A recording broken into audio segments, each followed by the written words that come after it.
안녕하세요. 저는 빈털터리로 시작해 우여곡절이 많았으나 단칸방에서 시작해 조금씩 아끼고 모아가며 결국에는 내 집까지 장만하게 되었네요. 남편과는 같이 고생해온 만큼 100년의 해로 할 줄 알았는데 집이 생기고부터 자기 할 일은 다 끝났다고 생각한 건지 내가 여태까지 반평생을 함께한 사람이 맞는지 싶을 정도로 변하더라고요. 남편만큼은 아니지만 저도 필요할 때 나가서 돈도 벌어오고 했는데 이 집이고 뭐고 전부 자기 거라고 하면서 난리도 아니었어요. 좋은 이야기도 아니고 그때 인생을 다 돌이키기엔 1시간 가지고는 모자랄 것 같아서 생략하도록 하겠습니다. 아무튼 그때 남편의 행동으로 인해서 결국 법원까지 가게 되었고 이혼하게 되었습니다. 남편과 저 사이에는 딸이 하나 있었어요. 남들처럼 둘 낳아서 잘 살고 싶었지만 상황이 힘들다 보니 한 명도 버거워서 딸아이 하나에서 멈추게 되었습니다. 이혼은 어차피 딸아이가 대학까지 가고 나서 했으니 양육권 같은 부분에 있어서는 따로 상의할 것도 없었습니다. 딸아이 또한 지 아빠가 아니라 저를 택했고 그렇게 딸아이랑 저랑 둘이서 같이 살게 되었습니다. 딸이 비록 공부하는 조금 밤새고 지냈어도 운동신경도 좋고 누굴 닮았는지 얼굴도 예쁘고 해서 주변에 항상 남자가 끊이지 않았습니다. 대학교 들어가고부터는 자기가 누굴 만나고 있는지 남자친구라며 엄마인 저에게 전부 다 소개를 시켜줬지요. 딸아이가 남자 보는 눈이 형편이 없더라고요. 앞길 창창한 잘 배운 사람들은 애초에 관심도 없었던 것 같습니다. 저도 대학을 나오지 않았으니 대학이 인생의 전부라고 생각하지는 않아요. 대학교 나오지 않아도 열심히 잘 사는 사람들 많은데 딸이 연애한답시고 골라오는 남자들은 하나같이 왜 그 모양인지 싶더군요. 문신 같은 건 대체 어디서 하는지 그나마 남자친구라고 데려온 사람 중에 마음에 차는 사람들 몇 명은 그나마도 문신이 옷에 가려져서 있는지 없는지도 모르는 사람들이었습니다. 그래도 어린 나이니 결혼까지는 하지 않겠지 싶었는데 다행인 건지 불행인 건지 작은 일에도 쉽게 실증을 내는 딸아이는 남자친구한테도 쉽게 실증을 내더라고요. 문제는 우리 딸이 다른 건 다 쉬어도 연애만큼은 쉬는 적이 없었어요. 어제 남자친구라고 저한테 누굴 소개하면 다음날에 다른 남자가 또 남자친구라며 저한테 소개하는 적도 있었습니다. 모두 몇 명이었는지 물어보신다면 제 기억에 남는 사람들만 더해도 제 손과 발을 다 합쳐도 헤아릴 수 없을 정도로 많았습니다. 그런데 말했다시피 우리 딸이 만나는 남자들 수준이 대부분 그렇다 보니 솔직히 걱정이 더 되더라고요. 연애야 자유롭게 할 수 있지만 그래도 결혼만큼은 안정적인 직장을 가진 사람이랑 하거나 적어도 해코지만큼은 하지 않을 만한 사람을 만났으면 싶었거든요. 연애관이 쉽게 바뀌지는 않았는데 그래도 우리 딸이 어디서 본 건 있는지 연애랑 결혼은 따로 생각하고 있으니 걱정 말라고 했어요. 바로 취직도 안 하고 그러고 있는데 이번에는 남자친구가 아니라 결혼 상대를 소개시켜준다고 저를 불러내더라고요. 일도 안 하고 어디서 저런 사람을 물어왔는지 여태껏 소개받은 사람들하고는 전혀 다르게 멀쩡한 사람이었습니다. 정신머리도 똑바로 박혀있는 듯 했고 직장도 제법 이름 있는 대기업을 다니고 있는 사람이었어요. 당연히 문신도 없었고 말입니다. 그동안 딸이 어떤 남자들만 골라서 만나왔는지 알고 있었기 때문에 결혼 상대라고 데려온 사위를 처음 봤을 때는 안도감도 들고 한편으로 너무 기쁘기까지 했습니다. 다만 문제가 있었으니 사위가 직장도 안정적이고 다 좋지만 따로 가족이 없는 사람이었어요. 스스로의 힘만으로 저렇게 성공했으니 높이 쳐줄 부분이 있는 건 인정하지만 결혼하기에 당장 직장 말고는 아무것도 없었답니다. 그나마 다행인 건 그동안 학자금 대출이며 이래저래 빚이 많았는데 그건 이미 다 갚고 없다는 사실이었지요. 대신 결혼을 하게 되면 당장 지낼 곳이 없다고 하는 거였어요. 그래서 결국 저희 집에서 처가살이를 할 수 있게 배려를 해줬습니다. 사위가 힘들게 자라왔지만 예의가 참 바르더라고요. 사실 제가 집을 팔아서라도 살 곳을 마련해주는 방법도 있었겠지만 사위는 처가살이하는데 실은 내색 따로 하지 않고 같이 사는 동안에도 저한테도 참 잘했어요. 자기한테 없던 부모나 마찬가지라며 그만큼 저에게 효도하겠다더군요. 이렇게 좋은 남자를 만날 줄 알면서 딸아이는 그동안 뭐하러 그런 놈들을 만나온 건지 싶었습니다. 아무튼 딸아이도 결혼을 했고 집에서 나간다면 조금 외로웠겠지만 처가 살이를 하게 되면서 제품에 끼고 살게 되니 그거 하나만은 좋더군요. 거기에 사위가 저한테 점수 따겠다고 집안일도 힘써야 하는 일들이나 설거지 같은 건 알아서 척척하기 때문에 저도 많이 편해졌습니다. 남편과는 그렇게 헤어지게 되었지만 그래도 지금 상황이 주변에 자랑하고 다닐 만한 정도라는 생각이 들었고 딸내화가 내 집에 들어와 살며 있는 동안은 정말 매일이 행복했습니다. 그 순간을 목격하기 전까지는 말이죠. 저도 동네에 아는 사람들 가게 나가서 소일거리 해주고 하면서 생활비도 벌고 있었습니다. 사위가 생활비 보탠다고 얼마씩 보내주긴 했지만 그래도 언젠가는 독립해서 나가야 할 텐데 무작정 준다고 고맙다고 받을 게 아니라 그 돈은 제가 따로 모아주고 싶었죠. 그래서 그렇게 소일거리 하면서 생활비 벌이하면서 지내고 있었습니다. 원래는 동네에 잘 아는 사람이 다니는 공장에 가서 하루 같이 일을 하고 일당을 받아오는 예정이 있어서 아침 일찍부터 나갔어요. 그런데 공장까지 도착해서는 공장 설비에 문제가 생기는 바람에 일을 시작하지도 못하고 돌아오게 되었죠.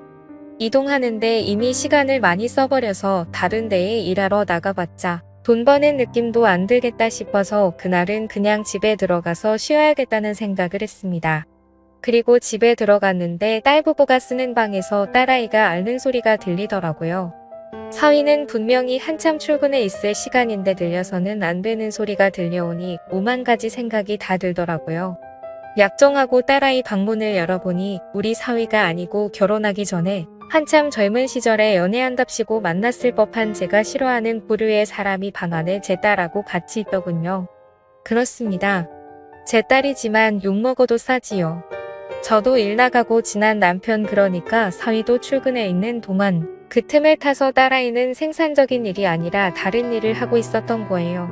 따지고 보면 생산적인 일일 수도 있겠지만 아무튼 해서는 안 되는 일이나 마찬가지였죠. 남자 보는 눈이 좀 없을지라도 이런 말도 안 되는 일을 저지르는 아이는 아니라고 생각했는데 참 제가 돈 번다는 핑계로 정말 자식 교육을 제대로 못 시켰구나 하는 후회가 들더군요. 딸아이는 절대 사위한테 말하지 말라고 하는데 그 얼굴에는 후회나 죄책감은 하나도 보이지 않았습니다. 오히려 차라리 들켜도 저한테 들켜서 다행이구나 하는 그런 느낌이었어요. 그래도 자식 부탁인데 자식이기는 부모가 어디 있겠습니까? 그래서 딸아이가 말한 대로 아무것도 모르는 척하고 있었지요. 그런데 그때마다 정말 이 꼴 저 꼴 다 보기 싫더라고요. 그 사실을 숨기고 있는 제 자신에게도 자괴감이 느껴지고 괜히 제가 일 때문에 밖에 나가 있으면 딸아이가 또 집에 외간 남자를 들이지는 않았을지 그런 생각도 들고 말입니다. 그래서 더는 신경 쓰고 싶지 않아서 제 집은 딸아이한테 넘겨주고 저는 남은 재산을 조금 처분해서 제가 나고 자란 고향으로 돌아왔습니다. 작은 아버지가 아직 시골집을 가지고 계셨고 저희 부모님이 저한테 남기신 건데 하면서 저한테 흔쾌히 집을 사용하게 해주셨지요. 세월을 맞으며 몇 번 고쳐진 집이긴 하지만 태어나서부터 결혼 전까지 살았던 집인데 서울 사람이 다 되었는지 처음에는 시골집이 적응이 되지 않더군요. 딸아이 아니어도 서울에 친구들도 많았고 할 게 많았는데 이곳은 참 할 게 없더라고요. 거기에 집이 비어있으니 사회 출근한 사이에 딸아이가 집에 사람들 끌어들일 거 생각하고 있자니 참 사위한테는 미안한 소리지만 그래도 그 꼴 안 봐도 되니 마음이 편하더군요. 한편으로는 딸아이가 저한테 들켰음에도 불구하고 제가 이제는 아예 집을 나가버렸으니 오히려 맘 놓고 외간 남자들을 집에 들이지 않을까 하는 걱정도 들었고요. 팔이 안으로 굽어서 그렇겠지만 분명히 우리 사위는 아무 잘못 없고 딸아이한테 문제가 있음을 인지하고 있지만서도 끝에서 끝까지 들키지 않고 우리 딸이 무탈했으면 좋겠다는 생각을 했습니다. 그렇게 1년을 떨어져 살았는데 명절이고 생일이고 한 번을 찾아오지 않더군요. 그나마 사위는 저한테 먼저 전화라도 합니다. 왜 안 오는지 이유를 물어보면 일이 바빠서라고 대답을 했는데 딸아이랑 통화해보면 왜 안 오는지 그 이유는 사위가 아니라 딸한테 있었어요. 왜 이사를 가도 그렇게 멀리 떨어진 시골로 가버린 거냐면서 남편이랑 한 차에 타고 오래 있기 싫다고 하면서 그냥 명절 때는 안 가겠다 하더군요. 제 딸이지만 그때부터는 저도 정이 떨어지기 시작했습니다. 그리고 그 말을 듣자 하니 아직도 딸아이는 정신 차린 게 아니고 사위와는 멀게 지내고 있는 듯 싶더라고요. 걱정도 잠시였고 저도 시골 생활에 다시 적응하면서 잊고 살았고 다른 사람도 아니고 제 자식이 저한테 소홀해지니 역시 자식한테 매달려가며 잘해주고 싶은 생각이 사라지더라고요. 그래서 그렇게 모르는 사람인 척 한참 지냈습니다. 그러던 어느 날이었는데 사위한테 연락이 왔어요. 지금 그쪽으로 내려가는 중이라고 해요. 명절도 아니고 내 생일도 아닌데 무슨 일로 오는가 싶었는데 사위가 다른 게 아니고 자기 혼자 가고 있는 중이라고 하더군요. 무슨 일로 오냐고 물으니 회사 출장이 잡혔는데 같은 지역이라서 그래서 간만에 숙소 안 잡고 장모님과 같이 저녁 식사라도 해야겠다며 찾아오는 겁니다. 음식은 제가 서울 살 때 엄청 좋아해서 일주일에 한 번씩은 꼭 가던 국밥집이 있었는데 그게 생각나실까봐 포장해서 가지고 오는 중이니 밥도 차릴 필요 없다 하더군요. 내 자식이 나한테 이렇게 소홀한데 신경 써주는 사위 마음 씀씀이가 너무 좋더라고 합니다. 아무리 회사 일로 출장을 왔다고 하지만 여기는 도심에서도 많이 떨어진 시골 동네인데 끝끝내 숙소 안 잡고 저희 집으로 오겠다는 거잖아요. 거기에 저 번거롭지 않게 식사도 포장해오고 그것도 모자라서 제가 제일 좋아하던 식당을 기억해서 거기 음식을 사오는 기까지 했으니 말이지요. 이렇게 자상하고 섬세한 남편을 두고 내 자식은 왜 정신을 못 차리고 저러는지 싶더라고요. 그래도 그동안 시골에서 혼자 지내느라 적적했는데 오랜만에 사람이 있으니 좋더라고요. 결혼하면 다들 편해져서 살이 좀 찐다는데 사위는 어째 살이 더 빠진 것 같다고 물으니 그냥 쓴 웃음만 짓고 아무 대답도 없더라고요. 아주 보고 싶었는데 못 내려와 미안하다. 길이 먼데 어찌 오느냐 괜찮다. 이런 뻔한 안부를 몇 마디 주고받으니 할 말이 많이 없어 조용해졌습니다. 사위도 사실 능글맞은 부분도 없고 아무래도 편하게 있기는 힘들었겠지요. 그래도 저 생각해서 이 먼 길을 와준 것만 해도 불편해 보이는 모습에도 고맙기까지 하더군요. 그동안 혼자 시골에 있는다고 할 게 없어서 이것저것 만든 당금주들이 있었는데 사위가 술을 좋아하는 건 알고 있어서 인삼주네 하면서 너무 긴장하지 말고 편하게 있으라며 사위한테 술을 한두 잔 권했습니다. 처음에는 사위도 머뭇대더니 그래도 좋아하는 술에 직접 담근 귀한 술이다 보니 좋아하는 술을 안 마시고 지나칠 수는 없었나 봅니다. 그때그때마다 담궈둔 술이 많다 보니 다른 사람도 아니고 내 딸 먹여 살려주는 사위가 마시는데 아깝지는 않았습니다.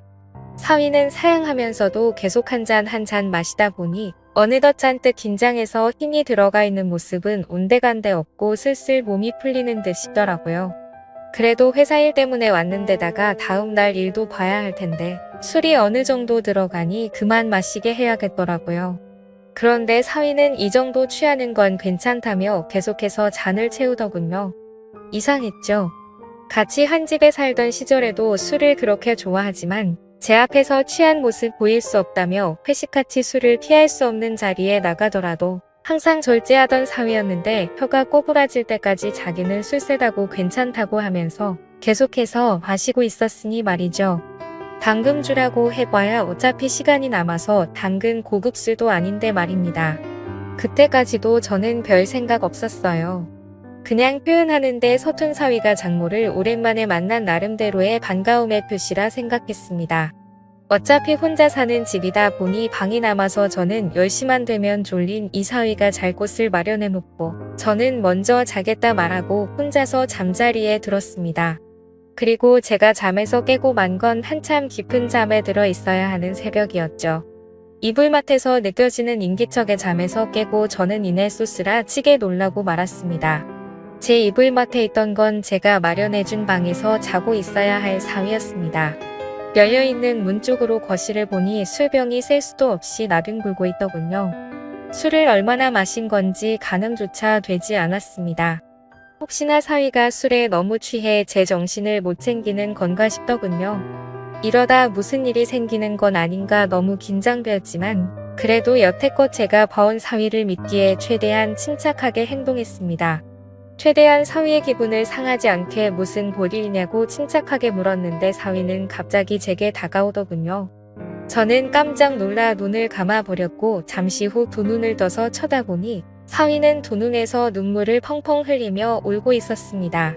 상황을 정리하고 한참 울고 있는 사위를 달래줬습니다. 한참을 울고 난 뒤에야 정신을 차린 사위가 정말 죽을 죄를 지었다며 죄송하다 사과하더군요. 이내 그러니까 제 딸이 다른 사람을 만나고 있던 현장을 목격해버렸다 합니다. 그리고 그 충격을 견딜 수가 없어 한동안 방황했고 회사에는 잠시간 장기 휴가 요청을 해서 일을 안 하고 집에만 있었다고 하더군요. 일에만 매달려서 가정을 지키지 못했다 생각했고 제 자식의 잘못을 눈 감아주고 자기 탓으로 생각하려 했다고 합니다. 그리고 그 휴가 기간 동안 여행도 다니고 하면서 일하느라 손에 놓고 있었던 가정을 지키고자 여러 가지 계획을 세웠다고요. 하지만 제 딸아이는 오히려 남편이 집에 있으니 자유를 억압당한다 생각했고 매일같이 부부싸움을 했다고 하네요. 그러다 어제 크게 싸우고 나서 홧김에 집을 나와버렸다 합니다. 사과하려고 집에 들어갔더니 제 딸아이는 그새를 못 참고 남자친구를 집에 들인 상태였고 그 상황을 목격한 사위는 그 길로 다시 집을 나와버렸던 거였고요. 저를 찾아온 것이 처음에는 복수할 요량이었다고 합니다. 자기에게 상처를 줬으니 제 자식에게 하나뿐인 가족인 저에게 풀 생각이었다네요. 하지만 도무지 그럴 수 없기에 이렇게 지금 이 상황이 되었다는 겁니다. 저는 다른 말은 하지 못했고 이야기를 하며 당장이라도 다시 눈물을 터뜨릴 것만 같은 사위를 안아줬습니다. 그리고 저도 사과했어요. 미안하다고 자식의 잘못을 알고 있었는데도 나는 도망치는 걸 택했다고요. 나에게는 부모 자격이 없으니 이런 일을 당해도 싸다 했습니다. 그렇게 한참 동안 둘이 부둥켜 안고 눈물을 흘렸습니다. 그리고는 저는 사위에게 마음이 풀릴 때까지 이 집에서 지내다 가라고 보냈습니다. 어차피 회사에는 장기 휴가를 내놓은 상태라고 했으니 시간적으로 여유가 있다고 생각했고요. 그렇게 사위와 함께 시골집에서 같이 살고 있는 지가 2달이 다 되어 갑니다. 마치 연인이 된 것처럼요. 그리고 제 딸 아이한테서는 전화가 계속해서 오네요. 자기 남편이 집을 나간 것 같다. 연락받은 거 없냐면서요. 생활비도 떨어져가고 혼자서 못 살겠다고 하는데 그렇게 궁금하면 한 번이라도 내려와 보면 될 것을 그럴 생각은 없어 보이고 불만만 털어놓네요. 구제불능이고 정말 한심하다고 생각이 들더군요. 2달이 지나가다 보니 사위는 이제 자기가 언제 돌아가야 할지 모르겠고 이렇게 지내는 것도 나쁘지 않은 것 같다고 합니다. 그냥 결혼이고 회사고 다 놓아버리고 여기에 와서 살고 싶다고 하는데 시골 동네다 보니 주변 사람들에게는 사위가 휴양차 내려왔다 둘러댔긴 했지만 언제까지 이 상황을 숨길 수는 없을 것 같아 걱정이 됩니다. 제 자식이 잘못을 하긴 했지만 제가 계속 이렇게 있어도 되는 걸까요? 오늘도 같은 고민을 하면서 잠에 들 것 같네요. 이야기 들어주셔서 감사합니다.